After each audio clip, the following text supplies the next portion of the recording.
Accountant का interview crack करना है तो ये वीडियो जरूर देखें। इस वीडियो में मैं बताऊंगी कि क्या क्या क्वेश्चन आपसे पूछे जा सकते हैं, कैसे सिनेरियो के क्वेश्चन आपसे पूछे जाएंगे। तो वीडियो को शुरू से लेकर अंत तक जरूर देखिएगा। अगर आपकी कोई भी क्वेरी होगी तो कमेंट कीजिएगा। अगर वीडियो अच्छा लगता है तो लाइक, शेयर और सब्सक्राइब करना मत भूलिएगा। चलिए स्टार्ट करते हैं वीडियो से, जिसमें हम आपको सिनेरियो देंगे, आप भी सोचिएगा कि इसका आंसर क्या होने वाला है। चलिए रुको जरा, सबर करो। बोला धक्का बुक्की नहीं करने का, आराम से लेने का। हाँ, तो हम लोग फर्स्ट स्लाइड से स्टार्ट कर रहे हैं। क्वेश्चन क्या है देखते हैं।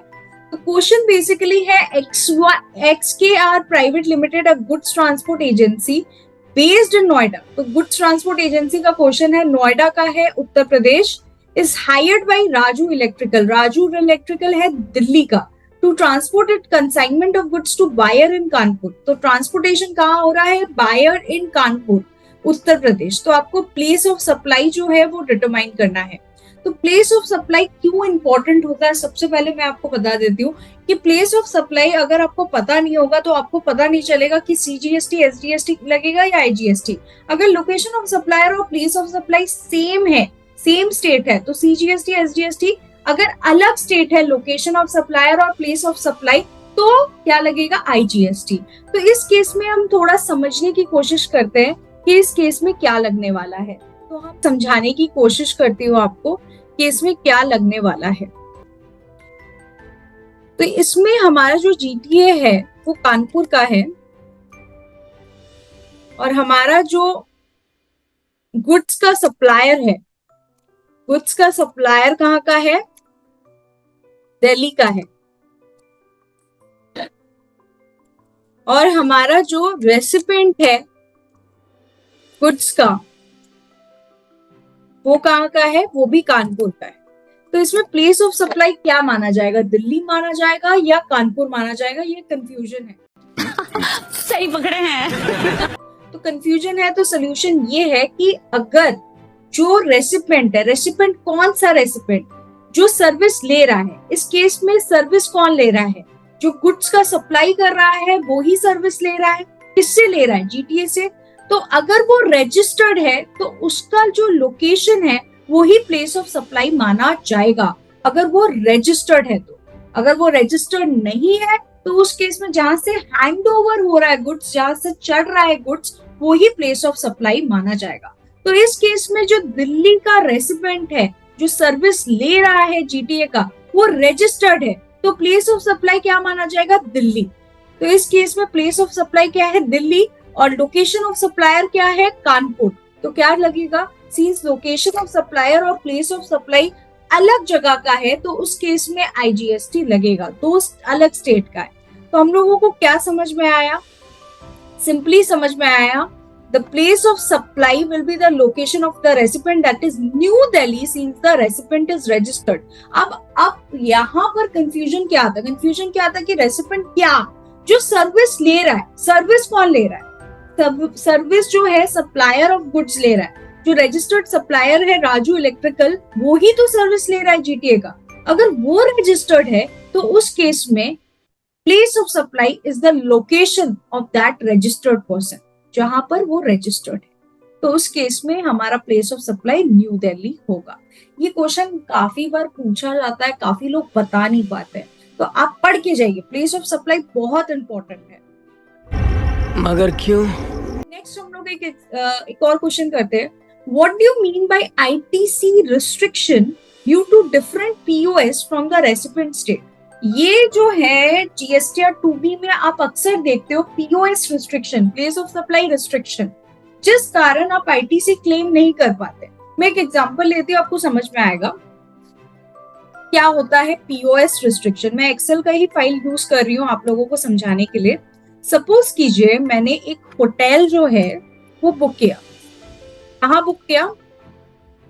होटल बुक किया गैंगटॉक, सिक्किम में। चलिए न्यू दिल्ली में बुक किया। न्यू दिल्ली मैं कहाँ की हूँ? मैं हूँ वेस्ट बंगाल, ठीक है। तो रेसिपेंट वेस्ट बंगाल का है, जो सप्लायर है होटल वाला वो है न्यू दिल्ली का। अब देखिए हम लोगों को अगर प्लेस ऑफ सप्लाई डिटरमाइन करना है तो रूल्स हम लोगों को चेक करना पड़ेगा कि प्लेस ऑफ सप्लाई का रूल क्या है। तो होटल के केस में प्लेस ऑफ सप्लाई का ये रूल है कि जहां होटल सिचुएटेड है, और होटल कहाँ सिचुएटेड है, न्यू दिल्ली में। सिंस होटल जो है हमारा वो न्यू दिल्ली में सिचुएटेड है, तो पीओएस क्या होगा, POS will be new Delhi, new Delhi. तो इस केस में पीओएस न्यू दिल्ली है और रेसिपेंट कहाँ के है, रेसिपेंट है कहाँ का, वेस्ट बंगाल का। सो रेसिपेंट सीन्स वेस्ट बंगाल का है और place of supply new Delhi का है, तो उस केस में वो आईटीसी नहीं ले पाएगा, क्योंकि पीओएस रेसिपेंट के स्टेट को रिलेट नहीं कर रहा है। वो किस स्टेट को रिलेट कर रहा है, न्यू दिल्ली को। तो होटल के केस में पीओएस क्या होता है, जहां होटल सिचुएटेड है। तो इस केस में क्या लगेगा, सिंस होटल का जो मालिक है, सप्लायर है, वो भी न्यू दिल्ली का है और पीओएस भी न्यू दिल्ली का है, तो इस केस में सीजीएसटी और एसजीएसटी लगेगा। लेकिन इस केस में पीओएस क्या है, पीओएस है न्यू दिल्ली, क्योंकि होटल न्यू दिल्ली में सिचुएटेड है, तो उस केस में रेसिपेंट को आईटीसी नहीं मिलेगा। तो किस केस में रेसिपेंट को आईटीसी मिलता, अगर होटल दिल्ली का नहीं होता, वेस्ट बंगाल का होता, तो उस केस में होटल का पीओएस कहाँ का होता है, होटल का पीओएस कहाँ का होता, वेस्ट बंगाल का होता। तो उस केस में किसको मिल जाता क्रेडिट, रेसिपेंट को जो है क्रेडिट मिल जाता। ऐसे उसको क्रेडिट क्यों नहीं मिल रहा है, बिकॉज पीओएस कहाँ का है, न्यू दिल्ली का है। ठीक है, अब आगे चलते हैं और क्वेश्चन पे ध्यान देते हैं, देखते हैं और आप बता पाते हो या नहीं। Skillshare receive advance for its training service from its student। Student जो है वो जीएसटी में सपोज कीजिए रजिस्टर्ड है, रजिस्टर्ड है किसमें, जीएसटी में रजिस्टर्ड है। तो स्टूडेंट से क्या मिला, ट्रेनिंग सर्विस का एडवांस मिला, एडवांस पैसा मिला। तो अब क्वेश्चन आता है, क्या एडवांस पैसा मुझे मिल रहा है, उस पर जीएसटी लगता है। तो इन केस ऑफ सर्विसेज, अगर हम सर्विसेज की बात करें तो एडवांस पे क्या लगता है, जीएसटी लगता है। लेकिन गुड्स के केस में एडवांस पे जीएसटी नहीं लगता है।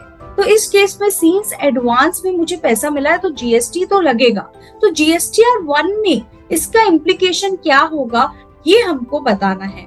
प्लस हमको बताना पड़ेगा कि इनवॉइस जब रेज होगा, जैसे जब एडवांस आपको मिलता है ना, तब आप इनवॉइस नहीं रेज कर रहे हो। इनवॉइस कब रेज करोगे, जब आप सर्विस कंप्लीट करोगे, राइट। तो उस केस में इनवॉइस जब आप रेज कर रहे हो, तो उस केस में क्या इम्प्लीकेशन होगा जीएसटीआर 1 में। तो सब एडवांस जब हम लोगों को मिलता है तो एक जीएसटीआर 1 का टेबल होता है। कौन सा टेबल, एडवांस रिसीव का टेबल। कौन सा टेबल, एडवांस रिसीव का टेबल। तो उसमें हमको दिखाना पड़ता है कि मुझे एडवांस जो है वो क्या हुआ है, मिला है, ठीक है, और उस पे जीएसटी चार्ज करना पड़ता है।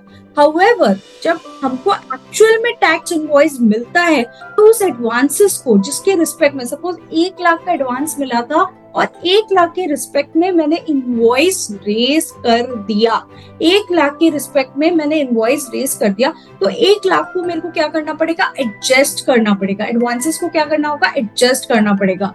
और इनवॉइस को भी हम रिफ्लेक्ट करेंगे, ऑब्वियसली जो इनवॉइसेस मैंने किया उसको भी हम रिफ्लेक्ट करेंगे B2B टेबल में। अब आप बोलोगे मैम हम लोग एडजस्ट क्यों कर रहे हैं एडवांसेस को, इसलिए हम लोग एडजस्ट कर रहे हैं बिकॉज उस पे हम वापस से टैक्स तो नहीं देंगे। ऑलरेडी जब मैंने एडवांस लिया था तब मैंने टैक्स दे दिया, तो अब मैं उस एडवांस को एडजस्ट कर दूंगी और B2B में भी दिखा दूंगी, ठीक है, क्योंकि सिंस ये मेरा रजिस्टर्ड इनवॉइस है तो B2B में भी हम लोग शो करेंगे। अब आगे चलते हैं। XYZ Limited has purchased for its customer 100 voucher dated 24/12/2017 worth 1000 each from ABC Limited, a footwear manufacturing company। तो 100 वाउचर खरीदा गया है 1000 रुपया करके ABC लिमिटेड का। तो हमने क्या किया, वाउचर खरीदा। वाउचर कब इशू किया था, 25/12/2017 को। The voucher can be in cash at retail outlet of ABC Limited। हम क्या कर सकते हैं, इस वाउचर को इन कैश कर सकते हैं, कभी भी चाहे तो हम क्या कर सकते हैं, इसको इन कैश कर सकते हैं। The employees of XYZ Limited in cash the same of 1st January 2018। तो जब इशू कब किया गया था, 25/12/2017, लेकिन मैं इन कैश कब कर रही हूँ, 1st January। Determine the time of supply. तो टाइम ऑफ सप्लाई होता क्या है, हम लोग एज एन अकाउंटेंट जानते ही नहीं है टाइम ऑफ सप्लाई क्या है। मैम क्यों क्वेश्चन पूछ रहे हो, आप क्यों टाइम वेस्ट कर रहे हो। तो टाइम ऑफ सप्लाई का मतलब क्या होता है कि कब सप्लाई माना गया है। अगर मेरा सपोज करो 1 अगस्त को सप्लाई माना गया है, तो उस केस में मेरा ड्यू डेट क्या होगा पेमेंट करने का टैक्स? 20 सितंबर। ड्यू डेट क्या है? 20 सितंबर क्या है? 3B का ड्यू डेट है। अगर 1 अगस्त की जगह 31 जुलाई माना जाता, तो फिर ड्यू डेट क्या हो जाता? 20 क्या हो जाता? 20 अगस्त, राइट। तो अगर मेरा टाइम ऑफ सप्लाई चेंज होता है, तो वैसे ही मेरा date of payment of GST भी चेंज हो जाता है। टाइम ऑफ सप्लाई का मतलब कब सप्लाई टैक्सेबल माना गया है, मतलब कौन से समय उसकी लायबिलिटी अराइज होगी। ठीक है, तो इस केस में वाउचर जो है वो इशू कब हुआ था? 25/12 को। क्या चीज का वाउचर था? अगर आप देखें तो फुटवेयर मैन्युफैक्चरिंग है, तो पता था वाउचर इशू करते समय कि सामने वाला क्या खरीदेगा? फुटवेयर ही खरीदेगा। तो उस केस में उसने इनकैश कब कराया? 1 जनवरी को। तो इस केस में क्या होगा? इस केस में माना जाएगा date of issue of voucher ही टाइम ऑफ सप्लाई माना जाएगा, मतलब उसी दिन लायबिलिटी अराइज हो जाएगी। अब आप बोलोगे मैम क्यों उस दिन लायबिलिटी अराइज हो जाएगी? इसलिए क्योंकि उस दिन मुझे पता था कि मैं फुटवेयर ही लेने वाली हूँ। तो जब सप्लाई आइडेंटिफाइबल है, आइडेंटिफाइबल का मतलब मुझे पता है मैं वो ही लूंगी, तो उस केस में उसी डेट को हम टाइम ऑफ सप्लाई माने जाएंगे। मतलब उसी डेट को अगर हम टाइम ऑफ सप्लाई मानेंगे, तो इसका मतलब उसी डेट को क्या आ रहा है? मेरी लायबिलिटी अराइज हो रही है। एक बार पढ़ लेते हैं। In case of supply of voucher by a supplier, the time of supply shall be the date of issue of voucher. जब voucher issue हो रहा है, if the supply is identifiable, identifiable मतलब मुझे पता है कि मैं फुटवेयर ही लूंगी, तो उस केस में क्या? 25/12। जब मुझे पता नहीं रहता ना, जैसा रिलायंस के कोई सपोज कीजिए ऐसा स्टोर है, जैसे बिग बाजार हो गया, ऐसा डीमार्ट हो गया, उसमें बहुत सारी चीजें मिल रही है, आपको एक जनरल वाउचर मिलता है, आपको पता नहीं आप क्या खरीदोगे, तो उस केस में जब आप खरीदोगे तभी टाइम ऑफ सप्लाई अराइज होगा, मतलब तभी माना जाएगा लायबिलिटी आ रही है। लेकिन आपको पता है क्या खरीदोगे, तो उस केस में जब वाउचर इशू हुआ तब टाइम ऑफ सप्लाई आएगा। ये वाला जो क्वेश्चन है, what is the difference between exempted and zero rated, ये हमेशा बहुत लोग है ना जीरो रेटेड को समझ ही नहीं पाते। वो बोलते क्या है ये जीरो रेटेड? जीरो रेटेड का मतलब क्या है?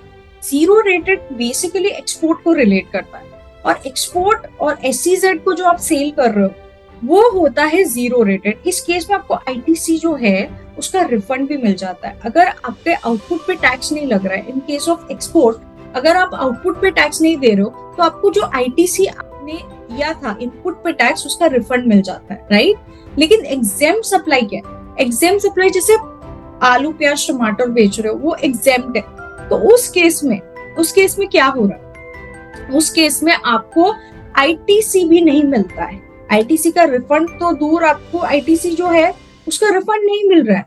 और आईटीसी आप क्या कर रहे हो? आप बस पे कर दे रहे हो, राइट। उसका कुछ बेनिफिट आपको नहीं मिल रहा है।